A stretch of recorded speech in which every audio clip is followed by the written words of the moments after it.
ओम गुरुवे नमः। आज हम इस वीडियो में 10 महाविद्याओं में 9वीं महाविद्या महाशक्ति मातंगी के बारे में जानने का प्रयत्न करेंगे। भगवती मातंगी 9वीं महाविद्या है। इनके शिव मतंग हैं। ये विद्या संगक मोहरात्रि है। इनका स्वरूप चतुर्भुज है। ये अपनी भुजाओं में क्रमशः पाश, खड़ग, खेरक एवं अंकुश धारण किए रहती है। इनके 3 नेत्र हैं। इनका शरीर परम तेजस्वी नील कमल की कांति जैसा श्याम वर्णा है। राक्षस समूह रूपी बनने के लिए दावग्नि के समान भगवती मातंगी रत्न सिंहासन पर स्थित रहती है तथा देवता गण उनकी सेवा करते रहते हैं। ये प्रदीप्त ललाट वाली देवी भक्तों को अभीष्ट अभिमत फल देने वाली हैं। भगवती मातंगी का मंत्र साधना करने से गृहस्थ सुख एवं पति पत्नी सुख की उपलब्धि प्राप्त होती है। यदि किसी कन्या के विवाह में विघ्न उपस्थित हो रहा हो अथवा वांछित स्थान पर संबंध न हो पा रहा हो तो भगवती मातंगी के मंत्र प्रयोग करने से सफलता मिलती है। पुत्र लाभ एवं अन्य प्रकार के भौतिक सुखों की उपलब्धि के लिए भी मातंगी मंत्र का साधना प्रभावशाली सिद्ध होती है। 10 महाविद्याओं में भी मातंगी साधना श्रेष्ठम साधना कही गई है, अद्वितीय साधना कही गई है, सौभाग्य प्रदान करने वाली साधना कही गई है। विश्वामित्र ने तो यहाँ तक कहा है बाकी 9 महाविद्याओं का भी समावेश मातंगी साधना में स्वतः हो गया है। चाहे हम बाकी की साधनाएं नहीं भी करें और केवल मातंगी साधना को ही संपन्न कर ले तो भी अपने आप में पूर्णता प्राप्त हो सकती है। इसलिए शास्त्रों में मातंगी साधना को सर्वोच्चता और श्रेष्ठता दी गई है। मातंगी शब्द जीवन के प्रत्येक पक्ष को उजागर करने की क्रिया का नाम है और जीवन के सैकड़ों पक्ष हैं। जहाँ भौतिक पक्ष है स्वास्थ्य, आय, धन, कुटुंब सुख, पत्नी, पुत्र, पुत्रियां, गृहस्थ सुख, पूर्ण आयु, भवन सुख, अकाल मृत्यु निवारण, शत्रु निवारण, भाग्योदय, राज्य सुख, यात्राएं और सैकड़ों प्रकार की इच्छाओं की पूर्ति। वैसे ही आध्यात्मिक पक्ष भी है। कुंडलिनी जागरण, ध्यान, धारणा, समाधि, अपने इष्ट के दर्शन, आने वाले भविष्य को देख सकने की क्षमता, किसी भी व्यक्ति के भूतकाल को परखने की पहचान और अंत में सिद्ध आश्रम की प्राप्ति। यदि ये सभी क्रियाएं हैं, ये सभी स्थितियां केवल मातंगी साधना की सिद्धि से ही प्राप्त हो सकती है। यदि हम मातंगी साधना को भली प्रकार से संपन्न कर लें तो निश्चय ही ये सारी स्थितियां स्वतः ही प्राप्त की जा सकती हैं। फिर अन्य साधनाओं को संपन्न करने की जरूरत रहती ही नहीं है। इसलिए ये योगियों ने कहा है मातंगी भवेत्वम पूर्ण मातंगी पूर्णत्व उच्यते। मातंगी एकमात्र श्रेष्ठम साधना है और एकमात्र मातंगी ही पूर्णता दे सकती है। 9वीं महाविद्या मातंगी है। यहाँ उनकी उत्पत्ति की कहानी है। एक दिन महेश्वरी अपने पिता के घर जाने की अनुमति लेने के लिए शिव के पास गई। शिव उनके साथ जाना चाहते थे लेकिन बिना बुलाए नहीं जा सकते थे। पार्वती ने हंसते हुए कहा कि उन्हें उनके साथ जाना चाहिए। शिव ने उत्तर दिया कि वे उनके साथ नहीं जाएंगे बल्कि उन्हें वापस ले जाने आएंगे। उनकी अनुपस्थिति में शिव को उनकी याद आने लगी और उन्होंने एक आभूषण विक्रेता के वेश में उनके पास जाने का फैसला किया। जब उन्हें आभूषण का चयन किया और कीमत पूछी तो शिव ने उनसे कहा कि यदि वे उनकी इच्छा पूरी करती हैं तो वे उन्हें आभूषण दे देंगे। पार्वती आश्चर्यचकित थी कि कोई उनसे ऐसी बात करने का साहस कैसे कर सकता है। तब उन्हें एहसास हुआ कि विक्रेता कोई और नहीं बल्कि उनके भगवान शिव थे। उन्होंने शिव से कहा कि वे उनकी इच्छा पूरी करेंगी लेकिन अभी नहीं और उन्हें भेज दिया। बाद में वह एक सहेली के साथ वहां गई जहां महादेव प्रार्थना कर रहे थे। उसने एक सुंदर बहिष्कृत लड़की एक चंडाली का रूप धारण किया और यह सोचकर उनके पास गई कि वह उसे नहीं पहचानेंगे। उसे देखकर शिव ने पुकारा, हे सुंदरी, शुभांगी, तुम कौन हो और यहाँ क्यों आई हो? पार्वती ने कहा, मैं एक चंडाली हूँ। मैं देवी बनने के लिए तपस्या करने आई हूँ, इसलिए कृपया मुझे परेशान ना करें। तब शिव ने कहा, मैं शिव हूँ, मैं तपस्या का फल देता हूँ। यदि तुम मुझसे विवाह करोगी तो मैं तुम्हें पार्वती के समान बना दूंगा। इसमें कोई संदेह नहीं है। पार्वती समझ गई कि शिव ने उनके भेष को देख लिया है। उन्हें प्रणाम किया। उन्होंने कहा, हे देवादि देवा, आपसे कोई कुछ नहीं छिपा सकता, और इस अंतराल से बहुत खुश हुई।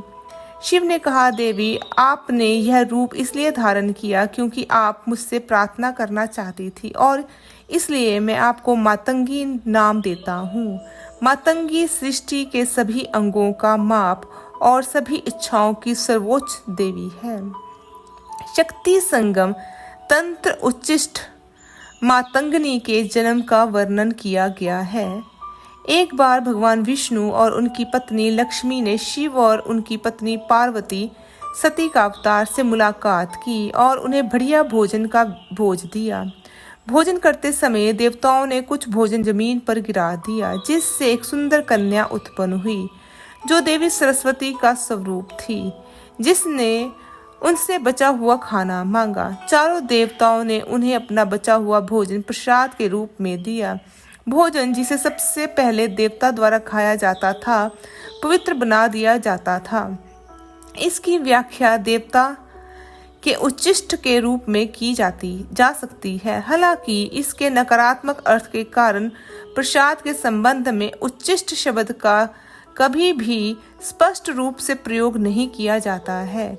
शिव ने उन्हें वरदान देने वाली घोषित करते हुए आदेश दिया कि जो लोग उनके मंत्र को दोहराएंगे और उनकी पूजा करेंगे, उनकी भौतिक इच्छाएं संतुष्ट होंगी और दुश्मनों पर नियंत्रण हासिल होगा। उस दिन से युवती को उच्चिष्ट मंताग्नि के रूप में जाना जाने लगा। स्वतंत्र तंत्र में उल्लेख है कि मातंग शिव का रूप। मातंग ने सभी प्राणियों को वश में करने की शक्ति प्राप्त करने के लिए हजारों वर्षों तक तपस्या की। अंत में देवी त्रिपुर सुंदरी प्रकट हुई और आंखों से किरणें निकली, जिससे देवी काली उत्पन्न हुई, जिनका रंग हरा था। उन्हें राज मातंगनी के नाम से जाना जाता था। उनकी सहायता से मतंग ने अपनी इच्छा पूरी की। पतंग तंत्र और श्यामला दंडकम सहित कई अन्य ग्रंथों में मातंगी को ऋषि मातंग की बेटी के रूप में वर्णित किया गया है। एक और कहानी कौरी बाई को समर्पित मंदिर से जुड़ी है। मातंगी का एक पहलू, जो वाराणसी के निम्न जाति क्षेत्र में प्रकट हुई थी। कौरी बाई शिव की बहन है, जो ब्राह्मण तौर तरीके और पवित्रता से ग्रस्त थी, और शमशान में निवास करना, मादक पदार्थों का सेवन करना और भूत प्रेत की संगति में रहना जैसे शिव की विधर्मी प्रार्थनाओं से घृणा करती थी। जबकि शिव ने पहले तो कौरी बाई की बातों को नजरअंदाज कर दिया। उनकी शादी के बाद उनकी पत्नी पार्वती अपने पति के प्रति कौरी बाई के अपमानजनक शब्दों को सहन नहीं कर सकी और कौरी बाई को पुनर्जन्म लेने और अपना पूरा जीवन वाराणसी में एक अछूत क्षेत्र में बिताने का श्राप दे दिया, जिसे कौरी बाई ने प्रदूषित माना। नतीजतन कौरी बाई का वास्तव में वाराणसी में निम्न जाति क्षेत्र में पुनर्जन्म हुआ और वह बहुत दुखी महसूस कर रही थी। उसने अपने भाई शिव वाराणसी के भगवान से प्रार्थना की, जिन्होंने उसे वरदान दिया कि वाराणसी की कोई भी तीर्थ यात्रा आपकी या उसकी पूजा के बिना पूरी नहीं मानी जाएगी। एक बार की बात है, महिलाओं का एक समूह था जो बहिष्कृत थी। उन्हें चंडालनी कहा जाता था। वे बेहद गरीब थे और उनके पास खाने के लिए पर्याप्त भोजन नहीं था, लेकिन वे देवी पार्वती के कट्टर भक्त थे। एक बार उन्होंने कैलाश पर्वत पर उनसे मिलने का फैसला किया। आंशिक रूप से खाए गए कुछ भोजन के अलावा उनके पास देवी को उपहार देने के लिए कुछ भी नहीं था। जब वे कैलाश पहुंचे तो उन्हें देवताओं ने रोका और उन्हें वापस लौटने के लिए कहा, क्योंकि वे बहिष्कृत थे। महिलाएं देवी से प्रार्थना करने लगी और उनसे उनके उपहार स्वीकार करने का अनुरोध करने लगी। जब देवताओं ने देखा कि स्त्रियां देवी को बचा हुआ भोजन अर्पित कर रही हैं, तो वे क्रोधित हो गए। उन्हें तुरंत वहां से चले जाने को कहा। इसके बाद महिलाएं रोने लगी। यह देखकर देवी पार्वती क्रोधित हो गई। उन्होंने मातंगी देवी का रूप धारण किया। वह देवताओं और स्त्रियों के सामने प्रकट हुई और देवताओं को डांटा। उन्होंने उनसे कहा कि उनके भक्त जो कुछ भी प्रेम से उनके पास लाते हैं वह उन्हें स्वीकार्य है। तब देवी मातंगी ने महिलाओं द्वारा लाया गया भोजन खाया, इसलिए उन्हें उच्चिष्ट मातंगी के नाम से भी जाना जाने लगा। देवी मातंगी के जन्म के बारे में अलग अलग कहानियां हैं। अंधकासुर को यह पता नहीं था कि देवी पार्वती उसकी माँ है और उसने उनकी सुंदरता पर मोहित होकर उनका अपहरण कर लिया। लेकिन भगवान शिव ने उस पर कई वाण चलाए तो उसके शरीर में घुस गए। उसके शरीर से जमीन पर गिरे रक्त की बूंदों से हजारों अंधका उत्पन्न हुए। इसलिए भगवान शिव ने मातृका शक्तियों अर्थात मातंगी को बुलाया और उन्होंने राक्षस का खून पीने और उसे सुखा देने का आदेश दिया। ऋषि मातंग के वरदान मिला था कि वह परम दिव्य माँ को अपनी पुत्री के रूप में जन्म देंगे। उन्होंने उसका नाम श्यामला रखा था, लेकिन वे चाहते थे कि वह मातंग की पुत्री मातंगी के रूप में जानी जाए। मातंगी आंतरिक विचार और बुद्धि की हिंदू देवी है। इसका मतलब यह है वह बोले गए शब्द की देख रेख करती हैं, क्योंकि वह रहस्यमय तरीके से अधिक रहस्यमय आंतरिक प्रकार के विज्ञान की अध्यक्षता करती हैं। मातंगी 10 महाविद्याओं में 9वीं हैं और उनकी द्वारपाल हैं, लेकिन वह सर्वशक्तिमान देवी के रूप में एक प्राथमिक रूप है। सर्वोच्च सत्य के रूप में वह जाति नियमों या नियमों से बंधी नहीं है। उन्हें काली देवी के रूप में वर्णित किया गया है, जो कि सरस्वती का एक रूप है, जो एक चांडाल मातंग ऋषि की बेटी के रूप में अवतरित हुई थी, जिन्होंने जाति व्यवस्था का विरोध किया था और कर्म के माध्यम से ब्राह्मणत्व प्राप्त किया था। उन्होंने इंद्र और बाद में देवी सरस्वती की पूजा की और उनकी बेटी बन गई। दक्ष यज्ञ के पौराणिक चक्र में वह भगवान शिव की पत्नी और दक्ष की बेटी सती की अभिव्यक्ति के रूप में प्रकट होती हैं। भगवान शिव को मतंग के नाम से भी जाना जाता है। उनकी शक्ति या शक्ति को मातंगी कहा जाता है। देवी का रंग गहरा पन्ना है और उनके माथे पर चंद्रमा का चक्र है। 3 नेत्रों वाली देवी रत्नों से सुसज्जित मुकुट पर विराजमान है। उसकी आंखें नशीली हैं। वह 16 वर्ष की है और उसके भरे हुए स्तन और पतली कमर है। उसकी नाभि के नीचे त्वचा की 3 क्षितिज तहें हैं।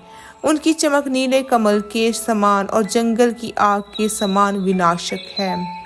उनके चारों हाथों में एक पाश, एक गदा, एक कुल्हाड़ी और एक अंकुश है। वे अपनी सुंदरता से राक्षसों को मंत्र मुग्ध करके उनका विनाश करने वाली और अपने भक्तों की हर इच्छा को पूरा करने वाली हैं। कभी कभी वह एक खोपड़ी और खून का कटोरा और बिखरे हुए लंबे बालों के साथ एक शव पर बैठी हुई दिखाई देती हैं। कभी कभी उसे गहरे हरे रंग की त्वचा और 3 आंखों के साथ चित्रित किया जाता है और वह एक तोते और रत्न जड़ित वीणा रखती हैं। यह सरस्वती जैसा ही संगीत वाद्य यंत्र है। मातंगी प्रकृति से घिरी हुई है, विशेष रूप से पक्षियों, हरे और लाल तोतों से घिरा हुआ है, जो एक गुरु का प्रतिनिधित्व करते हैं।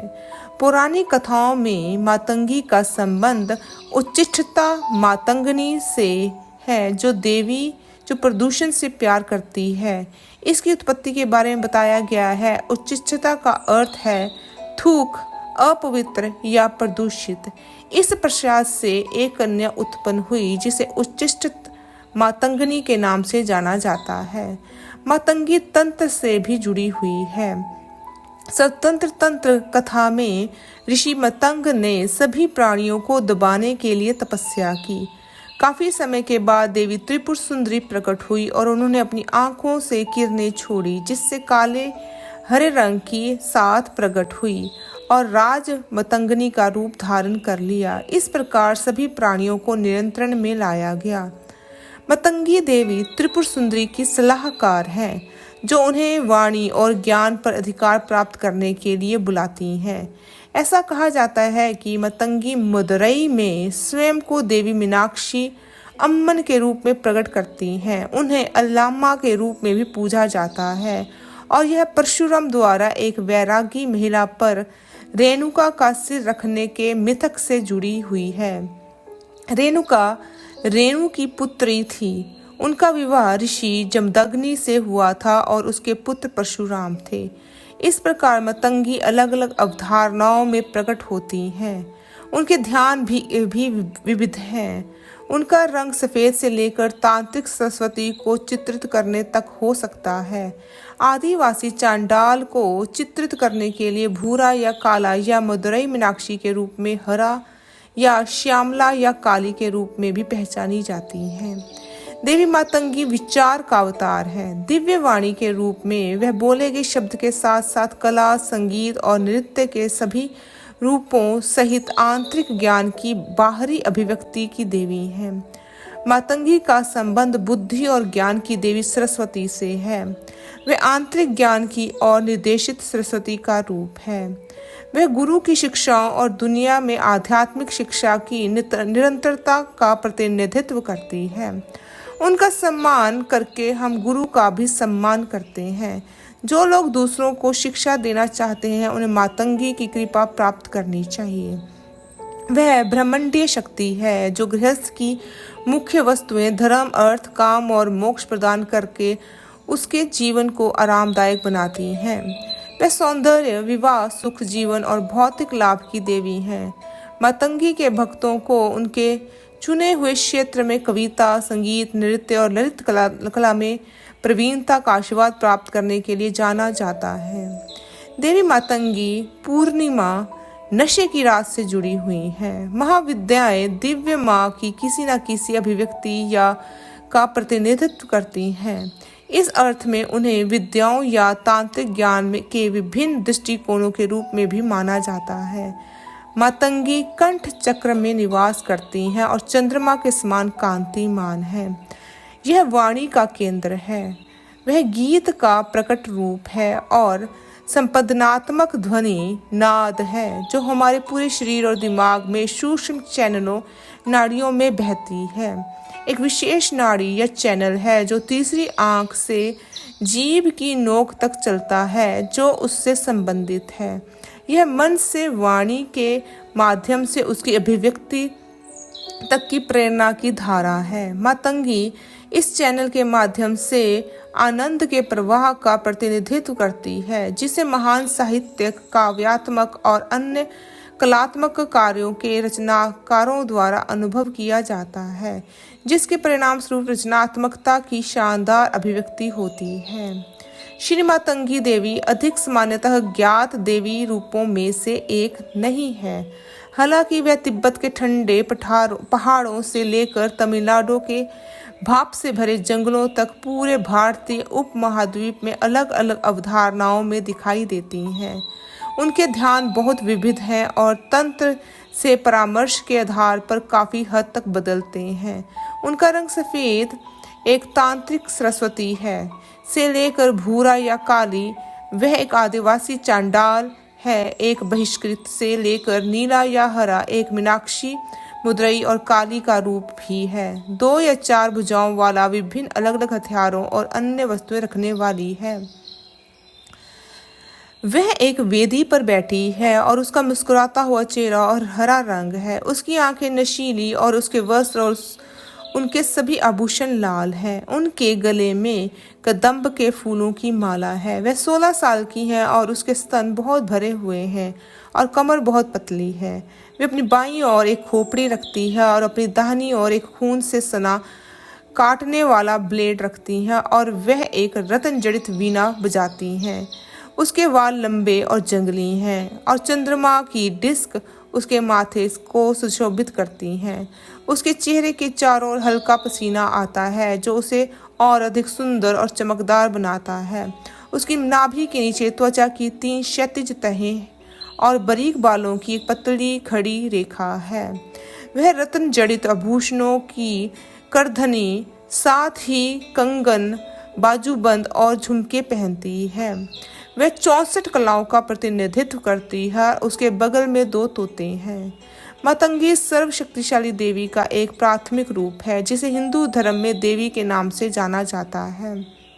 वह तांत्रिक हिंदू धर्म की 10 महाविद्याओं में से एक के रूप में सबसे प्रमुख रूप से प्रकट होती है, लेकिन उन्हें लोकप्रिय देवी सरस्वती का अधिक आदिम और डरावना रूप भी माना जाता है। जबकि सरस्वती केवल सृजन की अध्यक्षता करती है, पारंपरिक ज्ञान और कलाओं को नियंत्रित करती है। मातंगी में विनाश के तत्व भी शामिल हैं, जिसके द्वारा वह मनुष्यों को सांसारिक दुनिया से बांधने वाली आसक्तियों को तोड़ती है और सृजन, ज्ञान और कला से अधिक अपरंपरागत और क्रांतिकारी रूपों के लिए मार्ग प्रशस्त करती है। हरा रंग गहरे ज्ञान से जुड़ा है। यह बुध का रंग भी है, जो बुद्धि को नियंत्रित करने वाले बुध ग्रह के देवता हैं। मातंगी को अक्सर हाथों में तोते के साथ चित्रित किया जाता है, जो वाणी का प्रतिनिधित्व करता है। वीणा संगीत के साथ उनके जुड़ाव का प्रतीक है। उन्हें जाति से बहिष्कृत देवी कहा जाता है क्योंकि वह मुख्य धारा से बाहर रहना पसंद करती है, और इसलिए भी क्योंकि वह प्रदूषणकारी प्रक्रिया को सुविधाजनक बनाती है, जिसके द्वारा मानव भाषण, साहित्य और संगीत के रूप में दिव्य अंतराक ध्वनि पृथ्वी पर प्रकट होती है। मातंगी के गूढ़ पहलुओं पर ध्यान, अर्थ, अंतर्दृष्टि और प्रेरणा का एक अथाह स्रोत प्रदान करता है। तांत्रिक ग्रंथों में मातंगी की आमतौर पर 2 से 4 भुजाएं होती हैं और वह एक रत्न सिंहासन पर शव आसन पर बैठती हैं। उसकी भुजाओं में वह विभिन्न वस्तुओं का एक संयोजन रखती है। सबसे आम तौर पर एक वीणा, एक कार्तस्का, एक कपाल, एक तलवार, एक फंदा, एक अंकुश, एक ढाल, एक कलब या एक गदा कहा जाता है। मातंगी को नीले हरे रंग से दर्शाया जाता है, हालांकि वह विद्वान उसके गहरे रंग के कारण उसे काले रंग से जोड़ते हैं। कबिचिका उपनिषद में मातंगी को नीला कहा गया है, जिसके पास नीले वस्त्र, नीले इत्र, नीले आभूषण, एक नीला तोता है। जब मातंगी को 4 भुजाओं के साथ दर्शाया जाता है तो उन 4 भुजाओं को 4 वेदों का प्रतिनिधित्व कहा जाता है। मतंग शिव की महाशक्ति भगवती मातंगी की उपासना किसी भी शुभ कार्य की सिद्धि हेतु की जा सकती है। इसके प्रभाव से व्यक्ति प्रतियोगिता एवं वाद विवाद में नहीं हार सकता। वकील एवं संगीत के विद्यार्थी को देवी की उपासना उच्च शिखर पर पहुंचा देती है। ज्योतिष शास्त्र, वेद, वेदांग, औषधि विज्ञान एवं कथा वाचन की अपूर्व क्षमता महाविद्या मातंगी की कृपा का विशेष फल होता है। साधारण जड़मती मनुष्य को भी ये प्रगाढ़ विद्वान बनाने में समर्थ है। महाविद्या मातंगी की साधना लघु श्यामा, राज मातंगी, सुख मुखी, सम्मोहिनी, चंत, वश्य तथा उच्चिष्टता आदि विभिन्न रूपों में की जाती है। ग्रंथों में उल्लेख है कि इनकी प्रार्थना पूर्व काल में सृष्टि पालक विष्णु ने भी की थी। फलस्वरूप उन्हें कांति, सुख एवं सौभाग्य की प्राप्ति हुई थी। इनकी साधना से साधक को वाचा सिद्धि मिलती है। इसके अलावा ये कन्या के विवाह में उत्पन्न समस्त व्यवधान भी दूर कर देती है। मातंगी देवी की साधना किसी शुभ मुहूर्त या पर्व काल में कृष्ण पक्ष की अष्टमी, अमावस्या या होली, दिवाली अथवा शिव चौदस की रात्रि में आरंभ की जानी चाहिए। साधना हेतु पवित्र होकर काष्ठ की किसी चौकी पर देवी की प्रतिमा या चित्र स्थापित करके उत्तराभिमुख बैठें। फिर विनियोग, न्यास, ध्यान एवं कवच का पाठ करके अपने अंतर्मन में माता के स्वरूप का ध्यान करना चाहिए। प्रतिदिन निश्चित संख्या में जप करते हुए 40 दिनों में 1.25 लाख जप करें। तत्पश्चात क्रमशः उसका दशाश हवन, तर्पण और मार्जन आदि करना चाहिए। ब्राह्मण को भोजन कराने में असमर्थता होने पर उसका दशाश जप करें। इस प्रकार देवी की कृपा से मंत्र सिद्ध हो जाता है। यदि प्रतिदिन 110 माला जप किया जाए तो 21 दिनों में तथा 55 माला जप किया जाए तो 41 दिनों में साधना संपन्न हो जाती है। साधना में घी का दीपक तथा अन्य सामग्री श्वेत रंग की प्रयोग करें। श्वेत पुष्प, श्वेत या पीले फल, आम, पीपल, अशोक तथा वट वृक्ष की समिधा और शक्कर, तिल, चावल, घी एवं धूप आदि वस्तुओं का प्रयोग करना हवन में शुभ माना जाता है। यह साधना मातंगी जयंती, मातंगी सिद्ध दिवस अथवा किसी भी सोमवार के दिन से शुरू की जा सकती है। यह साधना रात्रिकालीन है। इसे रात्रि में 9 बजे के बाद शुरू करना चाहिए। सर्वप्रथम साधक स्नान आदि से निवृत्त होकर लाल वस्त्र पहनकर पश्चिम दिशा की ओर मुख करके लाल आसन पर बैठ जाए। अपने सामने बाजोट पर लाल वस्त्र बिछा ले। इस साधना में मां मातंगी का चित्र, यंत्र और लाल मूंगा माला का महत्व बताया गया है। परंतु सामग्री उपलब्ध ना हो तो किसी तांबे की प्लेट में स्वास्तिक बनाएं और उस पर एक सुपारी स्थापित कर दें और उसे ही यंत्र मानकर स्थापित कर दें। आपके पास मातंगी का चित्र ना हो तो आप माता जी का ही मातंगी स्वरूप में पूजन करें। माता जी तो स्वयं ही जगदम्बा है। और माला के विषय में स्वस्तिक माला, लाल हकीक माला, मूंगा माला, रुद्राक्ष माला में से किसी भी माला का उपयोग हो सकता है। सबसे पहले साधक शुद्ध घी का दीपक प्रज्वलित कर धूप अगरबत्ती भी लगा दे। फिर सामान्य गुरु पूजन संपन्न करे और गुरु मंत्र का 4 माला जाप करे। फिर सदगुरु देव जी के साधना की निर्बाध पूर्णता और सफलता के लिए प्रार्थना करे। इसके बाद साधक संक्षिप्त गणेश पूजन संपन्न करे और ओम वक्तुंडाय हुम मंत्र की 1 माला जाप करे। फिर भगवान गणपति जी के साधना की निर्विघ्न पूर्णता और सफलता के लिए प्रार्थना करे। साधक संक्षिप्त भैरव पूजन संपन्न करे और ओम हूम भ्रूम हूम मतंग भैरवाय नमः मंत्र की 1 माला जप करे। फिर भगवान मतंग भैरव जी के साधना की निर्बाध पूर्णता और सफलता के लिए प्रार्थना करें। इसके बाद साधक को साधना के पहले दिन संकल्प अवश्य लेना चाहिए। साधक दाहिने हाथ में जल लेकर संकल्प ले। इसके बाद साधक भगवती मातंगी का सामान्य पूजन करे। कुमकुम, अक्षत, पुष्प आदि से पूजा करके कोई भी मिष्ठान भोग में अर्पित करे। फिर साधक निम्न विनियोग का उच्चारण कर एक चामनी जल भूमि पर छोड़ दे। मतंग, जिनके बारे में कहा जाता है वे रामायण कालीन शबरी के गुरु थे। उसके सिंहासन के किनारे पर एक तोता बैठा है जो उसके द्वारा रचे गए संगीत में मग्न प्रतीत हो रहा है। उसके बगल में एक शंख है। उनके ध्यान श्लोक मधु में वर्णित शहद मीठी शराब के कारण होने वाला हल्का नशा मातंगी की आंखों में स्वलिप्न अभिव्यक्ति से पता चलता है। 2 पक्षियों को कलात्मक रूप में रखा गया है और प्रकाश और छाया का सूक्ष्म संयोजन रंग योजना को प्रभावी बनाता है। देवी के पैरों के नीचे कमल का फूल अपने पूरे शबाब पर खिल रहा है। तंत्र प्रणाली की देवी होने के नाते मातंगी के माथे पर अर्धचंद्र तंत्र के मार्ग पर साधक की सिद्धियां प्राप्त करने के लिए किए जाने वाले बलिदानों की याद दिलाता है। वीणा हमें इस ब्रह्मांड में जीवन की सिम्फनी के बजाय संगीत पर उनकी महारत के बारे में बताती है और सभी परेशान करने वाली चरम सीमाओं से बचने के लिए मनुष्य को अपने जीवन में सामंजस्य स्थापित करने की आवश्यकता के बारे में बताती है। पुरानी लोक कहावत इसे इतना मत कसो कि यह टूट जाए और इतना भी ढीला मत करो कि कोई संगीत ना निकले जीवन पर भी समान रूप से लागू होता है। तोता जो कुछ भी सुनता है उसे दोहराने की प्रवृत्ति के साथ कर्म के कठोर नियम का प्रतीक है। यह विश्वास कि कोई भी अपने कार्यों के परिणामों से बच नहीं सकता है।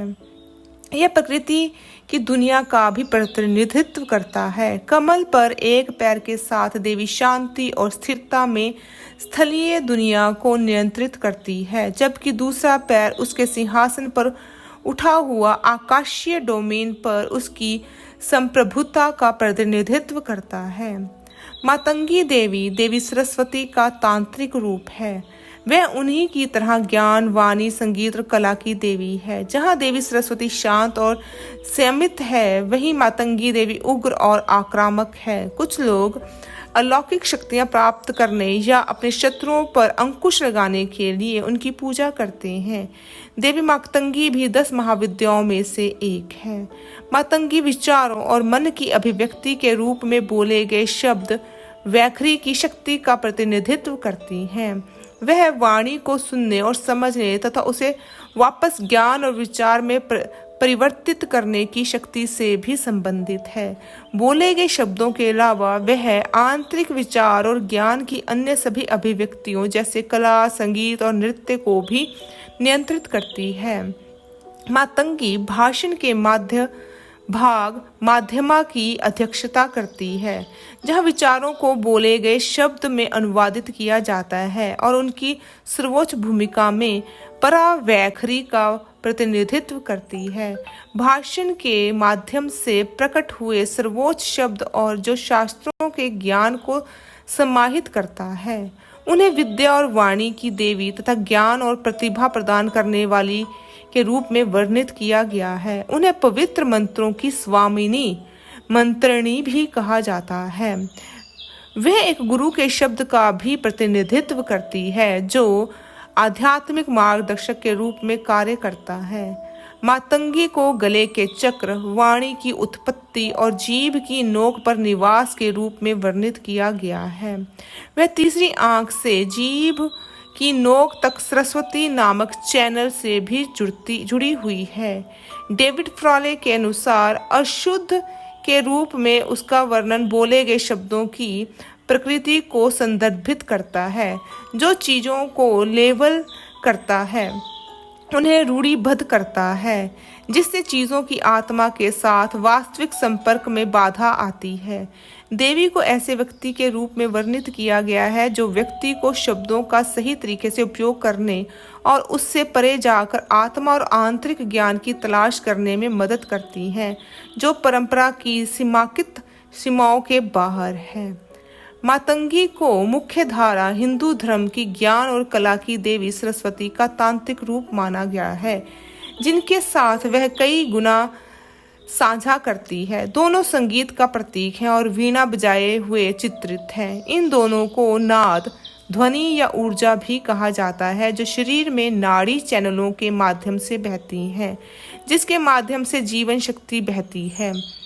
दोनों का संबंध वर्षा वाले बादलों, गरज और नदियों से है। हालांकि दोनों ही विद्या और वाणी को नियंत्रित करते हैं, लेकिन सरस्वती ब्राह्मणों के रूढ़िवादी ज्ञान का प्रतिनिधित्व करती है, जबकि मातंगी जंगली और उन्मादी बहिष्कृत मुख्य धारा के समाज की सीमाओं से परे असाधारण का प्रतीक है, विशेष रूप से आंतरिक ज्ञान। मातंगी का संबंध ज्ञान और बाधा निवारण के हाथी के सिर वाले देवता गणेश से भी है। दोनों का संबंध हाथी और विद्या से है। मातंगी को उनकी माता भी माना जाता है। मातंगी को महाविद्या देवी, त्रिपुर सुंदरी या रानियों की रानी राजेश्वरी के मंत्री के रूप में वर्णित किया गया है। मातंगी ही एक ऐसी देवी है जिन्हें जूठन का भोग लगाया जाता है। ऐसा कहते हैं मातंगी देवी को जूठा किए बिना भोग नहीं लगता है। मातंगी देवी समता की सूचक है। शिव की यह शक्ति असुरों को मोहित करने वाली और साधकों को अभिष्ट फल देने वाली है। गृहस्थ जीवन को श्रेष्ठ बनाने के लिए लोग इनकी पूजा करते हैं। नवमी के दिन मातंगी माता की पूजा अर्चना। दोबारा बात करेंगे, नवरात्रों में या गुप्त नवरात्रों में नवमी के दिन मातंगी माता की पूजा अर्चना की जाती है। मातंगी देवी को प्रकृति और वाक शक्ति की देवी माना गया है। मातंगी देवी इंद्रजाल और जादू के प्रभाव को नष्ट करती हैं। पौराणिक मान्यताओं के अनुसार मातंगी माता को शिव की शक्ति बताया गया है। मतंग भगवान शिव का नाम है। गृहस्थ जीवन को सुखमय बनाने, असुरों को मोहित करने और साधकों को इच्छित फल देने वाली देवी बताया गया है। मातंगी देवी एकमात्र ऐसी देवी है जिसका व्रत नहीं रखा जाता है। उन्हें जूठन का प्रसाद अर्पित किया जाता है। मातंगी को अन्य महाविद्याओं के साथ तंत्र साधना के लिए सबसे महत्वपूर्ण शक्तिपीठ कामाख्या मंदिर परिसर में स्थान मिलता है, जबकि अन्य महाविद्याओं की पूजा अलग अलग मंदिरों में की जाती है। मातंगी और कमला को कामाख्या के साथ मुख्य कामाख्या मंदिर में योनि के रूप में स्थान मिलता है। मदुरई की देवी मीनाक्षी को भी कोई और नहीं बल्कि राजा मातंगी ही माना जाता है। यहाँ वह 2 हाथों वाली और तोते को पकड़े हुए खड़ी दिखाई देती हैं। गुजरात का मोद समुदाय मातंगी को मोद समुदाय की संरक्षक देवी मोधेश्वरी के रूप में पूजता है। यह मातंगी को शेर के ऊपर बैठी हुई दुर्गा के समान रूप में देखा जाता है। उपरोक्त के अलावा राजरप्पा छिन्नमस्ता मंदिर में मातंगी और अन्य महाविद्याओं को समर्पित एक मंदिर भी है।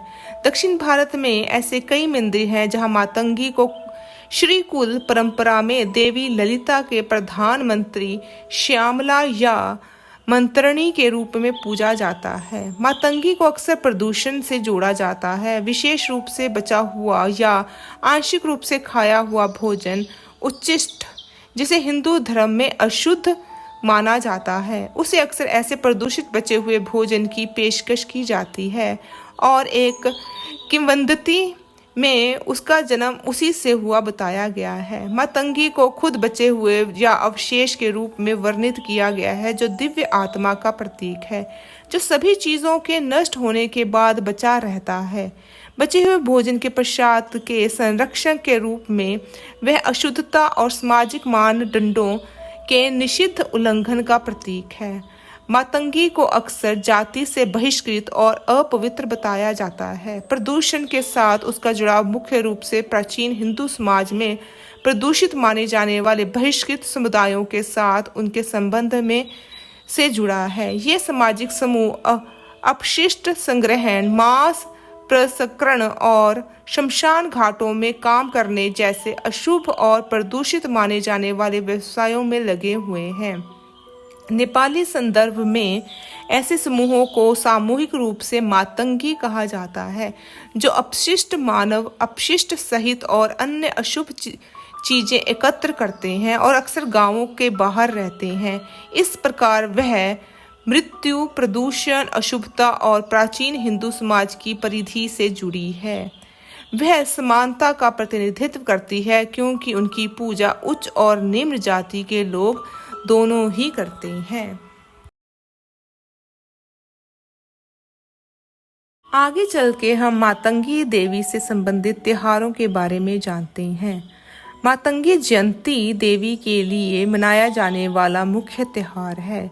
यह हिंदू कैलेंडर के अनुसार हर साल वैशाख शुद्ध तृतीया को पड़ता है। इस दिन सर्वोच्च देवी ने राजा श्यामला देवी के रूप में अवतार लिया था। यह त्योहार मुख्यतः शाक्त परंपरा के अनुयायियों द्वारा मनाया जाता है। इस दिन छोटी कन्याओं की पूजा की जाती है और उन्हें भोजन कराया जाता है। भक्त देवी की पूजा और कीर्तन करते हैं। गुप्त नवरात्रे में मातंगी देवी 10 महाविद्याओं में से 9वीं है, इसलिए गुप्त नवरात्रों में 9वें दिन इनकी पूजा की जाती है। इस दिन भक्त व्रत रखते हैं और देवी की पूजा करते हैं। अगर हम मातंगी का अर्थ जाने तो डेविड किंसले के अनुसार मातंगी शब्द का अर्थ है वह जिसके अंग नशे में है, जुनून में है। देवी मातंगी के विभिन्न नाम हैं। यह 108 हैं, पर उनमें से कुछ लोकप्रिय नाम यह हैं: मंत्रिणी, राजश्यामला, श्यामला, सुमुखी, राजमातंगी, उच्चिष्ट मातंगी, मातंगेश्वरी। मातंगी देवी के विभिन्न रूप हैं। उच्चिष्ट मातंगी, यह देवी का सबसे लोकप्रिय रूप है। उच्चिष्ट का अर्थ है बचा हुआ या आंशिक रूप से खाया हुआ भोजन। एक कहानी के अनुसार उनका जन्म विष्णु और लक्ष्मी तथा द्वारा शिव और पार्वती को दिए गए आंशिक रूप से खाए भोजन से हुआ था। उसे उच्चिष्ट चंडालिनी के नाम से भी जाना जाता है। उनके भक्त उन्हें बचा हुआ भोजन, मांस आदि चढ़ाते हैं, जिन्हें सामान्य पूजा के लिए अपवित्र माना जाता है। राजमातंगी देवी शक्ति का 3 नेत्रों वाला रूप है। वह देवी मातंगी का उच्चतर रूप है और देवी त्रिपुर सुंदरी की मंत्री है। कभी कभी उन्हें हरे रंग से दर्शाया जाता है। सुमुखी मातंगी, यह देवी का दूसरा रूप है। उसके बारे में ज्यादा जानकारी नहीं प्राप्त हुई है। मातंगी ने कोलकाता के काली पूजा पंडाल में अन्य महाविद्याओं के साथ पूजा की जाती है। इससे संबंधित हम आगे जानते हैं। बचे हुए या आंशिक रूप से खाए गए भोजन को प्रदूषित उच्चिष्ट अवस्था में भक्त के साथ मातंगी को अर्पित करने की सिफारिश की जाती है, अर्थात खाया हुआ लेकिन धोया नहीं गया मुंह और हाथों में भोजन के अवशेष के साथ। हिंदू देवताओं को बचा हुआ खाना चढ़ाना या प्रदूषित उच्चिष्ट अवस्था में रहना मुख्य धारा हिंदू धर्म में वर्जित है। मातंगी पूजा में एक और वर्जना जो तोड़ी गई है वह है साथी को आकर्षित करने की क्षमता हासिल करने के लिए देवी को मासिक धर्म के खून से सना हुआ कपड़ा चढ़ाना। लगभग सभी हिंदू धर्म ग्रंथों में मासिक धर्म के रक्त को प्रदूषित माना गया है और मासिक धर्म वाली महिलाओं को हिंदू पूजा और मंदिरों में से दूर रखा जाता है। नेपाल का बहिष्कृत मातंगी समुदाय प्रदूषित पदार्थों और मृत्यु और दुर्गंध से संबंधित वस्तुएं जैसे बलि के जानवरों के सिर और मृतक के कपड़े इकट्ठे करता है और उन्हें चौराहे पर रखे गए विशेष पत्थरों पर चढ़ाता है, जिसे चवासा कहा जाता है, जहां मातंगी खाते हैं। उनके एक प्रसाद के रूप में उनके प्रदूषण से छुटकारा मिलता है। तंत्र सार दुश्मनों पर काबू पाने और काव्य प्रतिभा शामिल करने के लिए रात के अंधेरे में चौराहे या शमशान घाट पर मातंगी को मांस, मछली, पके हुए चावल, दूध और धूप चढ़ाने की सलाह देता है। कहा जाता है कि देवी को उच्चिष्ट बिल्ली का मांस और बकरी का मांस चढ़ाने से सर्वोच्च ज्ञान प्राप्त करने में मदद मिलती है। एक पाठ में कहा गया है, मातंगी की पूजा तभी फलदायी होती है जब भक्त महिलाओं को देवी के रूप में सम्मान देता है और उनकी आलोचना करने से बचता है। मातंगी पूजा के लिए पूजा से पहले स्वयं को शुद्ध करने के लिए कोई व्रत या अनुष्ठान हिंदू पूजा के विशिष्ट निर्धारित नहीं है। कोई भी व्यक्ति पूजा के लिए किसी भी मंत्र का उपयोग कर सकता है, भले ही वह किसी अन्य देवता की पूजा के लिए दीक्षित या अयोग्य ना समझा गया हो।